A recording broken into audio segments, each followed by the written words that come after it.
Hi guys, I want to do explain a little something, show you some stuff tonight.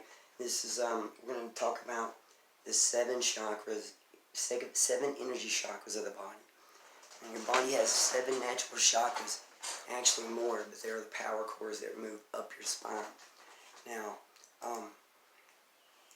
as you can see, like the chakras, they start at the base of the spine, and they tear up, as you can see.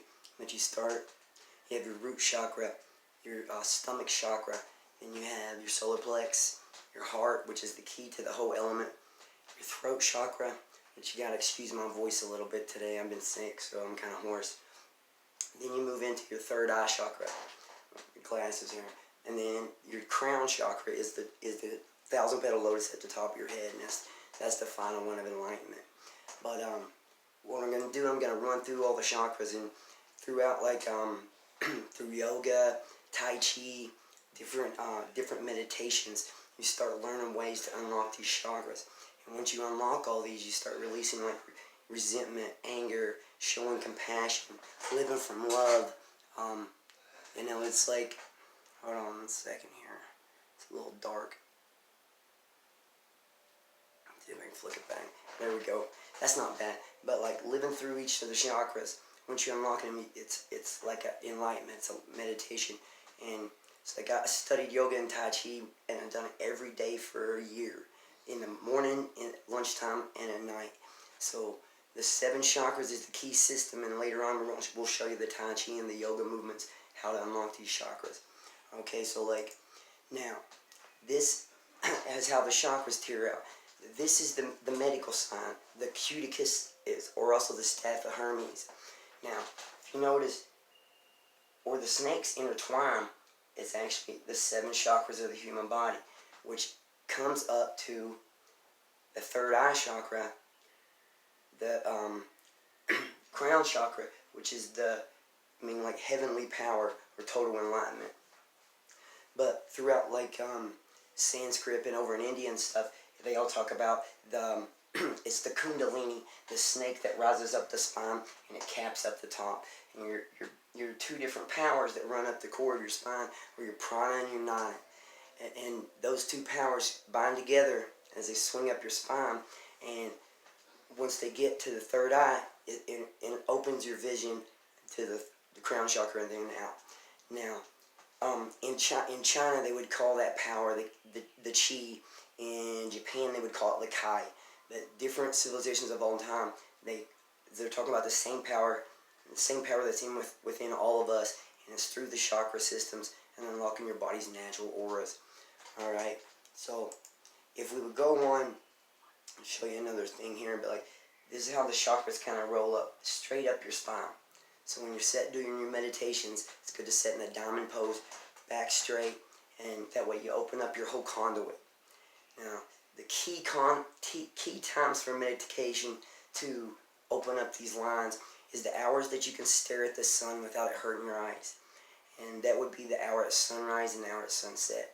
So those are the main 2 gateways to like astral realms, if you believe in that stuff, and then the gateways to the heavens. And they say, you say prayers to ask for answers. You got to meditate to listen. You say prayers to ask questions. You got to meditate to listen for answers. So, and I kind of believe that. But like, if the chakras are locked in your body, let's say the bottom chakra is the root chakra that starts. It controls survival. It's your fight or flight instinct. So I mean, that's your fight or run, freaking get out of dodge, that gut feeling and stuff. Then you move into the sacral chakra. And the sacral chakra is your like sexuality, your passion, compassion, how you like love, a lot of other things. When you move from the sacral chakra up into the solar plex chakra, now this is the one a lot of people have problems with, because the solar plex chakra is where everybody gets blocked, because it's where resentment, hate, and anger come from. So a lot of problems that people have a problem passing by. But once you can get past the solar plex chakra and get rid of those resentments and that hate and that anger and that need for revenge, then you can move on. And then moving on from that, you'll move into the heart chakra. The heart chakra is the key to the whole energy core of the body. Now, the heart chakra can cure all ailments, and everything in life is you live from the heart. So any negativity that you have in all these other chakras, you pull that energy into your heart, let it consume with green, pink energy, and you wash it clean. Alright, so from the heart, so we got the heart chakra is the key, right? So then as we move up, we got the throat chakra, and that deals with like communication, your speech, socialism, how you go out in public speaking. So unlocking that, some people unlock their voice, they're able to sing, different things like that. Now when you move on up to the third eye, now the third eye chakra is the one that gives you visions and will allow you to see more spiritual things. It's a realization that there's more to the world than just what it is. And then you come on up to the crown chakra. Crown chakra is called a 1,000-petal lotus. And the 1,000-petal lotus of the chakra kind of sits down and it forms a multi-hexagon. So if you would look down upon it, say you look down upon a DNA strand, how it wraps. Well, a DNA strand, once it wraps all the way through, it will form that multi-hexagon. And it's the same thing, the crown chakra. And this is the release of all the negative energy, into pure enlightenment. So you work the energy all the way up through the body, you release it through the crown, but your body's energy does not dissipate, it always comes back. So you picture the energy raining back down you as like starfall through your meditations and stuff. But let's go through these slides a little bit quicker. So this is the symbol for the root chakra, and as it's at the base of your spine, and this is what starts all the energy and gets everything open. So getting this open initially is the key that you're going to want to do, and it's pretty hard. But like once you open it, you can feel the energy and feel the positive vibes that's going to flow through your body, and then you'll know it.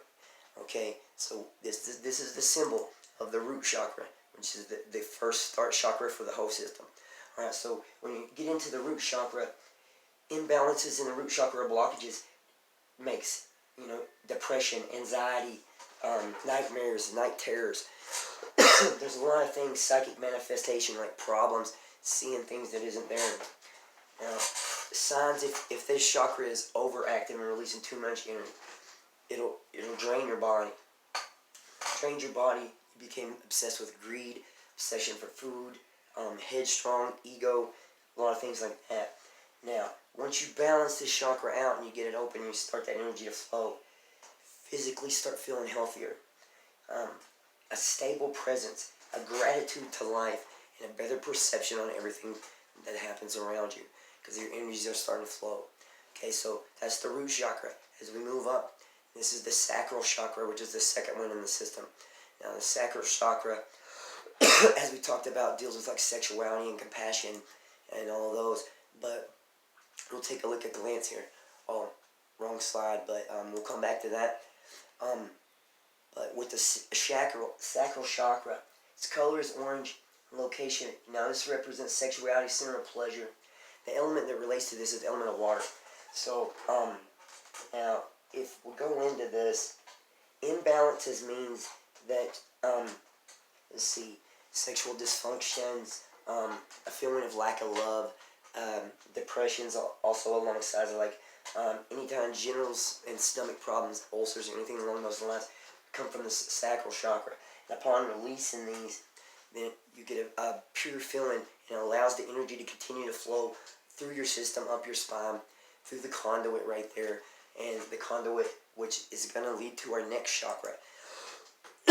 This next chakra is the solar plex chakra, and this is the one that people have the hardest time with, because this is the one that's right here. It blocks your energy from coming to the heart, and it deals with resentment, anger, hate, revenge, all those. So, once you get to the solar plex chakra, color's yellow just above the navel, and it controls the sense of sight. Now, let's see, it runs from the element of fire, and that comes out like fury, rage, and everything along those lines. Now, it influences your willpower, your joy, your motivation in life. And, let's see, it helps generate power, consciousness, your charisma in life. It'll help with humor, leadership, mental clarity. Now, if this is blocked up and stopped, you have control issues. You always have to be in control. digestion failures, fatigue all the time, anxiety, action imbalance, and hypersensitivity. So when you're stuck in this with this hate and anger and revenge in the solar plex chakra, it affects your whole system and doesn't allow it to cleanse, and it makes you controlling, makes you anxious all the time and nervous. Okay, so if we can break that energy from through the solar plex chakra and allow it to move into our next chakra, which is the key to the entire system. All right. You move into this, you would think it'd be like a red or a pink, which some per se it has, but this is your heart chakra. Now, the heart chakra is the key to the entire system because everything can be cleansed through love and through the heart. And, you know, love conquers all, love cures everything. So, its color is actually green, and when it's in balance, you feel loving, empathetic. You're open-hearted, and sincerity just comes in just giving. You want to do things for people, open the doors, and it gives you a feeling of joy and a feeling in your heart. And you ever listen to one of them songs and it makes you start to cry because of a conviction and you just feel it? You know, that's your heart chakra. That's the energy from your heart. Now, if this is unbalanced, you will start feeling loneliness, start demanding things, critically jealous all the time, cold-hearted. Asthma can kick up, allergies can take off, along those lines. But any negative energy that you have throughout the chakra system, you can cleanse it all, you bring it in and cleanse it through the heart. Now, I'm going to kick this off real quick here. 1 second. Get these glasses off, they're kind of fogging up. If I can figure it out. But, let's see. Who cares? Let's see, look once. There it goes. I think they're gone.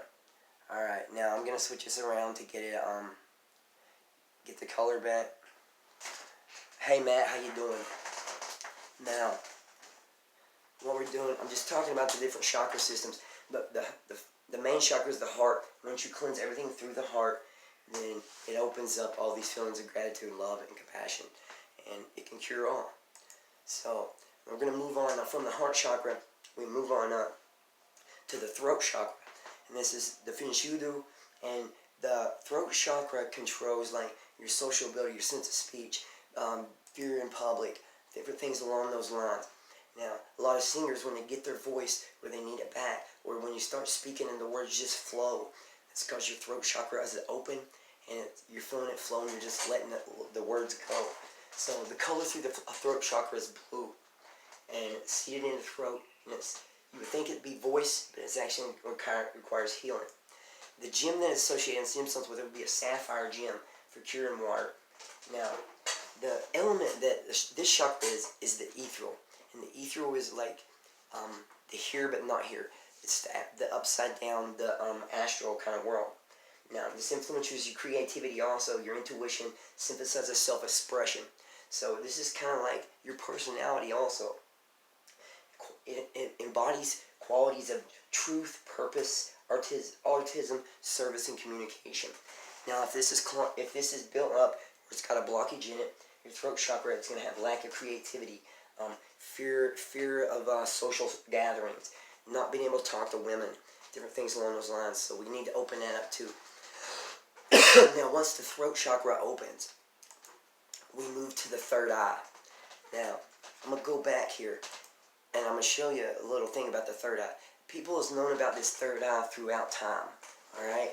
So, and with the third eye, we have, in ancient Egypt, they called it the Eye of Ra. In ancient Egypt, they called it the Eye of Ra, which is actually a diagram of the human mind. Alright? So, the pineal gland is actually your third eye. So whenever you're born, the first thing that comes to is an eye. It starts developing. And then that retina in that eye never fully develops, and that stays in the middle of your brain. That's called your pituitary gland, pineal gland. Now, that is why they also call it the third eye. So, but this is an actual layout of the human mind. The ancients knew about this and the power that's locked inside of each and every one of us. So this is old knowledge that we're bringing back to.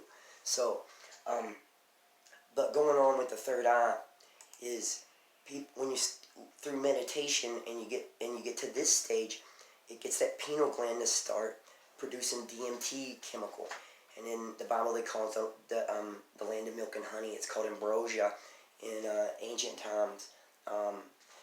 Also called like the honey meat of the gods, nectar of the gods. But let's get here. Now this is the third eye chakra. Everyone has a mantra that comes with them, but for the third eye here, let me switch around. It keeps getting dark on me. But to get into the third eye, it's the chakra that centers the forehead, and it gives you your direction, intuition. If it's clogged up, you can be overreacting all the time. Illusions, things that aren't there. The third eye chakra is what drops that DMT. In the DMT in meditation, you're trying to get into a lucid dream, a lucid meditation realm. So like once you produce that DMT, it'll start trickling down the shaft, the spine, and that helps induce like visions, astral projection, and through continual practice and continual meditation, you can learn to unlock this on your own. A lot of yogis do it, and once you get this whole system, the chakra system unlocked in your body, the energy will flow and you feel so much better about yourself. Now, once you bring all this energy through your core and up through the third eye, and you come to that realization that you need to live your life out of love, then you come to the last and the final chakra, which is the crown chakra. The crown chakra is that 1,000-petal lotus. Now, all the other chakras in the system, they come through your spine and sit in the front like a lotus flower, except for this chakra. This chakra sits over the crown of your head, and the stem of it would go down as your spine. So like, imagine a cog. So like, if this cog is turning and spinning, it'll turn this one, which in turn turns your throat chakra, turns your heart, and it's a complete system all the way down. And once it's unlocked and flowing, it's amazing. Alright, so with the crown chakra, we'll get a little more into here. Now, the crown, it influences your conscience, your intelligence, everything that you're born with and everything that you know. Now, qualities it gives you: unity, wisdom, awareness, miracles, and the feeling of bliss. So, if this is blocked up, which once this is blocked up, you're irrational all the time. Confusion, mental illnesses start to come about, and learning disabilities, overthinking things all the time, and but like once the complete system is unlocked, you'll be able to flow the energy, all the chakras, straight through the body. Once let it flow through your spine, and you release it through your crown chakra, and you feel it rain back down you, and you focus on doing it again. So like during the meditation, we'll get later into meditations and there's yoga and Tai Chi pose and style for everyone that I run through the yoga Tai Chi mix that I do every morning to unlock these for the day and to get the energy flowing. Like once it flows and once you open it and you feel how good and natural it is, you want to continue doing it all the time. It's like, and each one of them has a mantra or a vibrational hum that helps bring it back into focus. Now, the universal is the It's like Now that helps you when you're meditating. It helps you keep you from drifting. So if your mind starts going off thinking, oh, what I'm going to cook for dinner, or I got to clean the house tomorrow or something, you come back to that and that vibrational tone will bring your conscience and bring your focus back to the now. So that's a little quick run through of the chakra systems. And I am TJ Traveling Gypsy. And I thank you for sitting and watching this, and I'll have more videos to come. But thank you all. Peace, love, all my friends. Bye.